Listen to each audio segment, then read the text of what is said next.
देशाचे गृहमंत्री अमित शहा आज दोंडाईच्या शहरामध्ये येत आहेत आणि धुळे जिल्ह्यातल्या दोंडाईच्या शहरामध्ये अमित शहा यांची जाहीर प्रचार सभा होणार आणि या सभेच्या साठी या ठिकाणी मोठ्या प्रमाणात भाजपचे कार्यकर्ते असतील, त्याचबरोबर मोठ्या प्रमाणात जे नागरिक या ठिकाणी उपस्थित आपल्यासोबत काही भाजपचे कार्यकर्ते त्यांना आपण नेमकं विचारून या ठिकाणी काय नेमकी परिस्थिती आणि अमित शहा या ठिकाणी येतात त्यांना नेमकं काय वाटतं काय सांगाल। देशाचे गृहमंत्री पहिल्यांदा दोंडाईच्या शहरामध्ये येतात, विधानसभा निवडणुकीच्या माध्यमातून आज दोंडाईच्या शहरामध्ये त्यांची जाहीर सभा होणार आहे, काय सांगाल, काय वाटतं? आम्हाला अत्यंत आनंद होत आहे।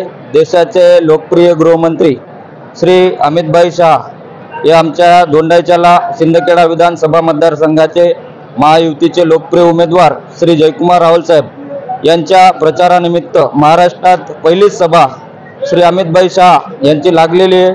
त्याच्यामुळे आम्हाला अत्यंत आनंद आहे व आम्हाला विश्वास आहे की शिंदखेडा विधानसभेची जागा महायुतीची खूप जास्त मतांनी निवडून येणार, कारण या मतदारसंघात महायुतीचे लोकप्रिय उमेदवार श्री जयकुमार रावल यांनी खूप विकासाचे कामं केलेली आहेत, म्हणून आम्हाला विश्वास आहे आम्ही खूप जास्तीत जास्त मतांनी निवडून येणार।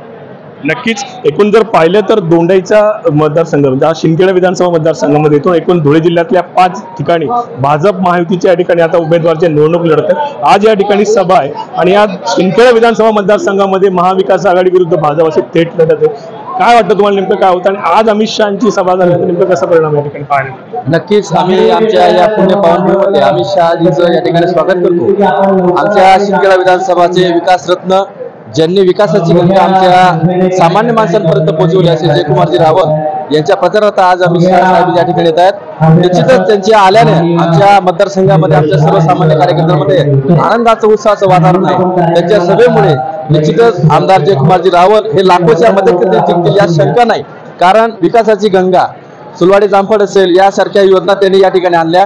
एक प्रकारे जयकुमार रावल हे या शिंदखेडा विधानसभा मतदारसंघे भागीरथाची भूमिका त्यांनी पार पाडली। जसं भागीरथ आणि गंगा जमीन आली तसं आमच्या या दुष्काळीग्रस्त असलेल्या तालुक्यामध्ये गंगेच्या रूपाने आदरणीय जयकुमार भाऊ यांनी भागीरथ बनून या सर्व जलसिंचनामध्ये शिंदखेडा तालुका हा 1 नंबर केला। त्याबद्दल मी त्यांचे आभार मानतो आणि येणाऱ्या विधानसभेमध्ये त्यांना बदलकेने 1 लाखाच्या मतांनी जिंकतील यात शंका नाही असं मी या ठिकाणी नमूद करू इच्छितो। नक्कीच 1 लाखाच्या मताधिक्याने जिंकतील असं या ठिकाणी कार्यकर्ते ते या ठिकाणी सांगतायत। एकूण जर पाहिलं तर आपल्यासोबत आणखी काही कार्यकर्ते या ठिकाणी काय सांगाल? एकूणच या मतदारसंघामध्ये भाजप महायुती विरुद्ध महाविकास आघाडीचा सामना आहे। नुकतंच शरद पवार या ठिकाणी येऊन गेलेत आणि आज या ठिकाणी भाजपचे या ठिकाणी देशाचे जे आहेत गृहमंत्री यांची अमित शहा यांची या ठिकाणी सभा होते, काय सांगाल, काय वाटतं तुम्हाला?